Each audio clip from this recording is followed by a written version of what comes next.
നമസ്കാരം. ബംഗ്ലാദേശിലെ മുൻ പ്രധാനമന്ത്രിയായിട്ടുള്ള ഷെയ്ഖ് ഹസീനയ്ക്കെതിരെ മുഹമ്മദ് യൂനസിന്റെ നേതൃത്വത്തിലുള്ള ഇടക്കാല സർക്കാർ പുതിയ നീക്കവുമായി രംഗത്തെത്തിയിരിക്കുകയാണ്. ഇനി ഒരിക്കലും രാജ്യത്തെ ഉരുക്കു വനിത എന്ന് വിശേഷിപ്പിക്കപ്പെട്ടിരുന്ന ഷെയ്ഖ് ഹസീനയ്ക്ക് ഭരണ തുടർച്ച ഉണ്ടാകില്ല എന്ന് ഉറപ്പാക്കാനാണ് ഈ നീക്കങ്ങൾ എന്ന വ്യാഖ്യാനങ്ങൾ ഇതിനോടകം തന്നെ ചർച്ചയായിട്ടുണ്ട്. എന്താണ് ബംഗ്ലാദേശിൽ ഇപ്പോൾ സംഭവിച്ചുകൊണ്ടിരിക്കുന്നത്?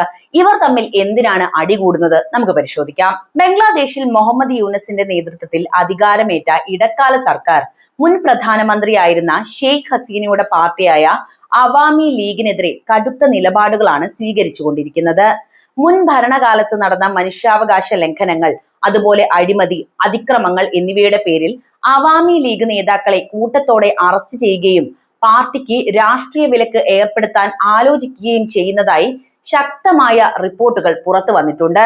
അഴിമതിക്കും സ്വേച്ഛാധിപത്യത്തിനും എതിരെയായിരുന്നു വിദ്യാർത്ഥി പ്രക്ഷോഭം എന്നതിനാൽ ആ പ്രക്ഷോഭത്തിന്റെ ആവശ്യങ്ങൾ നിറവേറ്റുന്നതിന്റെ ഭാഗമായിട്ടാണ് AL-നെ നിരോധിക്കാൻ ഇടക്കാല സർക്കാർ നീങ്ങുന്നത്. നിരോധനം യാഥാർത്ഥ്യമാവുകയാണെങ്കിൽ വരാനിരിക്കുന്ന തെരഞ്ഞെടുപ്പിൽ അവാമി ലീഗിന് മത്സരിക്കാൻ സാധിക്കില്ല. ഇത് ബംഗ്ലാദേശിലെ രാഷ്ട്രീയ സമവാക്യങ്ങളെ സമൂലമായി മാറ്റിമറിക്കും എന്നതാണ് സംസാരിക്കാനുള്ളത്. അവാമി ലീഗിനെതിരായ നടപടികൾക്ക് പുറമെ മുഹമ്മദ് യൂനസിന്റെ ഇടക്കാല സർക്കാർ സുപ്രധാനമായ ഭരണപരവും രാഷ്ട്രീയപരവുമായ പരിഷ്കാരങ്ങൾ നടപ്പിലാക്കിക്കൊണ്ടിരിക്കുകയുമാണ്. ഫെയർ ഇലക്ഷൻ എന്ന പ്രക്ഷോഭകരുടെ ആവശ്യം നിറവേറ്റുന്നതിന് വേണ്ടി രാജ്യത്തിന്റെ തെരഞ്ഞെടുപ്പ് സമ്പ്രദായം കൂടുതൽ സുതാര്യവും അതുപോലെ തന്നെ നീതിയുക്തമാക്കാനുമുള്ള നിയമനിർമ്മാണങ്ങൾ അവർ നടത്തുന്നുണ്ട്. ഏറ്റവും പ്രധാനമായി മുൻ സർക്കാരിന്റെ കാലത്ത് ഭരണഘടനയിൽ വരുത്തിയ ചില ഭേദഗതികൾ റദ്ദാക്കാനോ ഭേദഗതി ചെയ്യാനോ ഇടക്കാല സർക്കാർ ലക്ഷ്യമിടുന്നുണ്ട്. ഇത് ഭാവിയിൽ അധികാരത്തിൽ വരുന്ന സർക്കാരുകളുടെ സ്വേച്ഛാധിപത്യ പ്രവണതകളെ തടയാൻ വേണ്ടിയുള്ളതാണ് എന്നതാണ് ഇവരുടെ വാദം. കൂടാതെ അഴിമതിക്കെതിരെ ശക്തമായ നടപടികൾ, പോലീസ് സേനയുടെ ഘടനാപരമായ പരിഷ്കരണം, നീതിന്യായ വ്യവസ്ഥയുടെ സ്വാതന്ത്ര്യം ഉറപ്പാക്കൽ എന്നിവയും യൂനസ് ഭരണകൂടത്തിന്റെ മുൻഗണനകളിൽ ഉൾപ്പെടുന്നു. ഈ പരിഷ്കാരങ്ങൾ പൂർത്തിയാക്കിയ ശേഷം മാത്രമേ 2026 തുടക്കത്തിൽ തെരഞ്ഞെടുപ്പ് നടത്താൻ ഇടക്കാല സർക്കാർ ഉദ്ദേശിക്കുന്നുള്ളൂ. മൊത്തത്തിൽ രാജ്യത്തെ ജനാധിപത്യ സ്ഥാപനങ്ങളെ ശക്തിപ്പെടുത്താനും രാഷ്ട്രീയത്തിൽ സൈന്യത്തിന്റെയോ അതുപോലെ മറ്റ് പ്രമാണി വർഗത്തിന്റെയോ ഇടപെടലുകൾ കുറയ്ക്കാനും ലക്ഷ്യമിട്ടിട്ടുള്ള ഒരു ദീർഘകാല പദ്ധതിയാണ് യൂനസ് സർക്കാർ നടപ്പിലാക്കാൻ ഇപ്പോൾ ശ്രമിച്ചുകൊണ്ടിരിക്കുന്നത്. മുഹമ്മദ് യൂനസിന്റെ ഇടക്കാല സർക്കാരിന്റെ പരിഷ്കാരങ്ങളും അവാമി ലീഗിനെതിരായ നടപടികളും ബംഗ്ലാദേശിന്റെ ഭാവിയിൽ ഗുരുതരമായ നിരവധി പ്രതിസന്ധികൾക്ക് കാരണമായേക്കാമെന്ന റിപ്പോർട്ടുകൾ ഇതിനോടകം തന്നെ ചർച്ചയായിട്ടുണ്ട്. ആദ്യത്തെയും പ്രധാനപ്പെട്ടതുമായ വെല്ലുവിളി രാഷ്ട്രീയ ധ്രുവീകരണത്തിന്റെ ആഴം വർദ്ധിക്കുന്നു എന്നതാണ്. അതായത് മുൻ ഭരണകക്ഷിയെ പൂർണ്ണമായും നിരോധിക്കുകയും നേതാക്കളെ വിചാരണ ചെയ്യുകയും ചെയ്യുന്നത് പാർട്ടിക്കുള്ളിൽ നിന്നും അനുഭാവികളിൽ നിന്നും ശക്തമായ പ്രതിരോധത്തിന് കാരണമാവുകയും രാജ്യത്ത് വ്യാപകമായ ആക്രമണങ്ങൾക്കും പ്രതിഷേധങ്ങൾക്കും അത് വഴിവെക്കുകയും ചെയ്യും. ഇത് 2026 ഫെബ്രുവരിയിലെ തെരഞ്ഞെടുപ്പ് സമയത്തും അതിനുശേഷവും വലിയ അനിശ്ചിതത്വത്തിനും അതുപോലെ തന്നെ രാജ്യത്ത് അസ്ഥിരതയ്ക്കും ഇടയാക്കും. തെരഞ്ഞെടുപ്പ് ബഹിഷ്കരണത്തിനോ അതിക്രമങ്ങൾക്കോ സാധ്യതയുമുണ്ട്. ഏറ്റവും വലിയ ആശങ്കകളിൽ ഒന്ന് സാമ്പത്തിക പ്രതിസന്ധി രൂക്ഷമാകും എന്ന കാര്യമാണ്. വർദ്ധിച്ചു വരുന്ന രാഷ്ട്രീയ അസ്ഥിരത വിദേശ നിക്ഷേപകരെ പിന്തിരിപ്പിക്കുകയും കയറ്റുമതി മേഖലയെ, പ്രത്യേകിച്ച് വസ്ത്രനിർമ്മാണ മേഖലയൊക്കെ ബാധിക്കുകയും ചെയ്യും. ഇത് ഉയർന്ന പണപ്പെരുപ്പവും തൊഴിലില്ലായ്മയും യഥാർത്ഥ വരുമാനത്തിലെ കുറവ് മൂലം സാമൂഹിക അസമത്വങ്ങൾ രാജ്യത്ത് വർദ്ധിപ്പിക്കുകയും ചെയ്യും. കൂടാതെ ലോകബാങ്ക് പോലുള്ള സ്ഥാപനങ്ങളിൽ നിന്നുള്ള സഹായങ്ങളെയും വായ്പകളെയും ഇത് പ്രതികൂലമായി ബാധിച്ചേക്കാം. കൂടാതെ മനുഷ്യാവകാശ ലംഘനങ്ങളെയും നിയമവാഴ്ചയുടെ തകർച്ചയെയും കുറിച്ചുള്ള ആശങ്കകൾ വർദ്ധിക്കാനും സാധ്യതയുണ്ട്. ഇടക്കാല സർക്കാരിന് കീഴിലും രാഷ്ട്രീയപരമായ പ്രതികാര നടപടികളും അതിക്രമങ്ങളും തുടരുന്നുവെന്നും സുരക്ഷാ ഏജൻസികളിൽ ആവശ്യമായ പരിഷ്കാരങ്ങൾ വരുത്തുന്നില്ല എന്നും റിപ്പോർട്ടുകളുണ്ട്. ഇത് രാജ്യത്ത് നിയമവാഴ്ചയുടെ തകർച്ചയിലേക്കും ആക്രമണങ്ങൾ വർദ്ധിപ്പിക്കുന്നതിനും കാരണമാകും. വർദ്ധിച്ചു വരുന്ന തീവ്ര ഇസ്ലാമിക സ്വാധീനം മറ്റൊരു വലിയ വെല്ലുവിളി തന്നെയാണ്. അതിവിടെ സംസാരിക്കേണ്ടിയിരിക്കുന്നു. വിദ്യാർത്ഥി പ്രക്ഷോഭത്തിൽ ഇസ്ലാമിക ഗ്രൂപ്പുകൾക്ക് സ്വാധീനം നേടാൻ കഴിഞ്ഞിട്ടുണ്ട് എന്നത് അവിടുത്തെ യാഥാർത്ഥ്യമാണ്. യൂനസ് സർക്കാർ ഇസ്ലാമിസ്റ്റ് ഗ്രൂപ്പുകളോട് മൃദു സമീപനം സ്വീകരിക്കുന്നത് രാജ്യത്തിന്റെ മതേതര സ്വഭാവത്തിന് വലിയ ഭീഷണിയാവുകയും ന്യൂനപക്ഷങ്ങൾക്കെതിരായ അതിക്രമങ്ങൾ വർദ്ധിക്കുന്നതിന് കാരണമായിരിക്കുകയും ചെയ്യും. അയൽരാജ്യമായ ഇന്ത്യയുമായുള്ള ബന്ധം വഷളാകുന്നത് ബംഗ്ലാദേശിന് വലിയ പ്രതിസന്ധി സൃഷ്ടിക്കുമെന്നതും നമ്മൾ പറയണം. മുൻ സർക്കാരിന് കീഴിൽ ഇന്ത്യയുമായി മികച്ച ബന്ധമായിരുന്നുവെങ്കിൽ യൂനസ് സർക്കാർ അകലം പാലിക്കുകയും ഇന്ത്യയെ നിരന്തരം വിമർശിക്കുകയും ചെയ്യുന്ന നിലപാടുകൾ ഉഭയകക്ഷി ബന്ധത്തിൽ ഉലച്ചിലുണ്ടാക്കിയിട്ടുണ്ട്.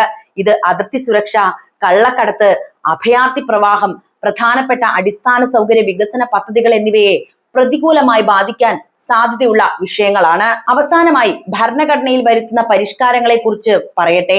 രാഷ്ട്രീയ സമവായമില്ലെങ്കിൽ അതൊരു ഭരണഘടനാ പ്രതിസന്ധിക്ക് വഴിവെക്കുകയും അതുപോലെ തന്നെ ഭാവിയിൽ അധികാരത്തിൽ വരുന്ന സർക്കാരുകൾക്ക് ദീർഘകാല പരിഷ്കാരങ്ങൾ നടപ്പാക്കുന്നതിൽ വലിയ തടസ്സമുണ്ടാക്കുകയും ചെയ്യും. ഈ വെല്ലുവിളികളെല്ലാം ചേരുമ്പോൾ ബംഗ്ലാദേശിന്റെ ജനാധിപത്യപരമായ ഭാവി അനിശ്ചിതത്തിലാണെന്ന് നമുക്ക് കൃത്യമായിട്ട് മനസ്സിലാക്കാവുന്നതാണ്. മുഹമ്മദ് യൂനസിന്റെ നേതൃത്വത്തിലുള്ള ഇടക്കാല സർക്കാർ ബംഗ്ലാദേശിൽ നടപ്പിലാക്കുന്ന സമൂലമായിട്ടുള്ള പരിഷ്കാരങ്ങൾ രാജ്യത്തിന്റെ രാഷ്ട്രീയ, സാമ്പത്തിക, സാമൂഹിക മേഖലകളിൽ ആഴത്തിലുള്ള പ്രതിസന്ധികൾ സൃഷ്ടിക്കാൻ സാധ്യതയുള്ളതാണ് എന്ന് ഇതിനോടകം തന്നെ റിപ്പോർട്ടുകൾ വന്നിട്ടുണ്ട്. അവാമി ലീഗിനെ പൂർണ്ണമായും നിരോധിച്ചതും മുൻ പ്രധാനമന്ത്രി ഷെയ്ഖ് ഹസീനയെ വിചാരണ ചെയ്യുന്നതുമായ ഇത്തരം നടപടികൾ രാജ്യത്തെ രാഷ്ട്രീയ ധ്രുവീകരണത്തിന്റെ ആഴമാണ് വർദ്ധിപ്പിക്കുന്നത്. ഇത് രാഷ്ട്രീയപരമായ പ്രതികാര നടപടികളായി വ്യാഖ്യാനിക്കപ്പെടുകയും നിരോധനത്തിനെതിരെയും വിചാരണക്കെതിരെയും AL അനുഭാവികളിൽ നിന്ന് ശക്തമായ പ്രതിഷേധങ്ങളും അതിക്രമങ്ങളും ആക്രമണങ്ങളും ഉണ്ടാകാൻ കാരണമാവുകയും ചെയ്യും. 2026 തുടക്കത്തിൽ നടക്കാനിരിക്കുന്ന തെരഞ്ഞെടുപ്പ് ഈ അസ്ഥിരതയ്ക്ക് കാരണം ബഹിഷ്കരിക്കാനോ ആക്രമിക്കാനോ ഉള്ള സാധ്യതയും അങ്ങനെയുള്ള പ്രശ്നങ്ങൾ ഉണ്ടാകാനുള്ള സാധ്യതയും ഏറെയാണ്. ഈ രാഷ്ട്രീയ അസ്ഥിരതയുടെ നേരിട്ടുള്ള പ്രത്യാഘാതം സാമ്പത്തിക മേഖലയിലാണ് പ്രകടമാകുക എന്ന് ഞാൻ പറഞ്ഞതാണ്. വിദേശ നാണയ കരുതൽ ശേഖരത്തിലെ കുറവ്, ഉയർന്ന പണപ്പെരുപ്പം, വസ്ത്രനിർമ്മാണ മേഖലയിലെ മാന്ദ്യം തുടങ്ങിയ നിലവിലെ സാമ്പത്തിക വെല്ലുവിളികൾ രാഷ്ട്രീയ സംഘർഷങ്ങൾ കാരണം കൂടുതൽ രൂക്ഷമാകും. നിലവിൽ ഒരുപാട് സാമ്പത്തിക പ്രശ്നമുള്ള രാജ്യമാണിത്. അനിശ്ചിതത്വം കാരണം വിദേശ നിക്ഷേപകർ പിൻവാങ്ങുന്നത് തൊഴിലില്ലായ്മ വർദ്ധിക്കുകയും സാമ്പത്തിക വളർച്ചയെ തടസ്സപ്പെടുത്തുകയും ചെയ്യും. IMF വായ്പകളെ ആശ്രയിക്കുന്ന ഇങ്ങനെ ഒരു രാജ്യത്തിന് രാഷ്ട്രീയ അശാന്തി കാരണം സാമ്പത്തിക പരിഷ്കാരങ്ങൾ കാര്യക്ഷമമായി നടപ്പിലാക്കാനും കഴിഞ്ഞു എന്ന് വരില്ല. അതായത് രാജ്യം ഇനിയും ഇടിയും. കൂടാതെ യൂനസ് സർക്കാരിന്റെ കീഴിലും റിപ്പോർട്ട് ചെയ്യപ്പെടുന്ന മനുഷ്യാവകാശ ലംഘനങ്ങളെയും രാഷ്ട്രീയപരമായ ശിക്ഷാ നടപടികളെയും കുറിച്ചുള്ള ആശങ്കകളും ഇവിടെ നിലനിൽക്കുന്നുണ്ട്. മനുഷ്യാവകാശ ലംഘനം ബംഗ്ലാദേശിൽ കാര്യമായി നടക്കുന്നു. ഈ നടപടികൾ നിയമവാഴ്ചയുടെ തകർച്ചയിലേക്ക് നയിച്ചേക്കാം. ഒപ്പം ഇടക്കാല സർക്കാർ ഇസ്ലാമിസ്റ്റ് ഗ്രൂപ്പുകളോട് മൃദു സമീപനം സ്വീകരിക്കുന്നു എന്ന വിമർശനവും ഏറെ ശക്തമാണ്. രാജ്യത്തിന്റെ മതേതര സ്വഭാവത്തിന് ഭീഷണിയാവുകയും ന്യൂനപക്ഷങ്ങൾക്കിടയിൽ അരക്ഷിതാവസ്ഥ സൃഷ്ടിക്കുകയും ചെയ്യുന്ന നയങ്ങൾ തിരുത്തേണ്ടതും ഇവിടെ ആവശ്യമാണ്. ഈ സാഹചര്യങ്ങളെല്ലാം ചേർന്ന് ബംഗ്ലാദേശിന്റെ സാമൂഹിക ഘടനയിൽ അശാന്തിയും അസമത്വവും വർദ്ധിപ്പിക്കും. ഈ ആഭ്യന്തര പ്രശ്നങ്ങൾ ഇന്ത്യയുമായുള്ള നയതന്ത്ര ബന്ധത്തിൽ അകലം പാലിക്കാൻ യൂനസ് സർക്കാരിനെ പ്രേരിപ്പിച്ചത് അതിർത്തി സുരക്ഷ, വ്യാപാരം, വികസന സഹായം തുടങ്ങിയ കാര്യങ്ങളിൽ ഉഭയകക്ഷി ബന്ധത്തിൽ സംഘർഷങ്ങൾ സൃഷ്ടിക്കാനുള്ള സാധ്യതയും ഉണ്ടാക്കുകയാണ്.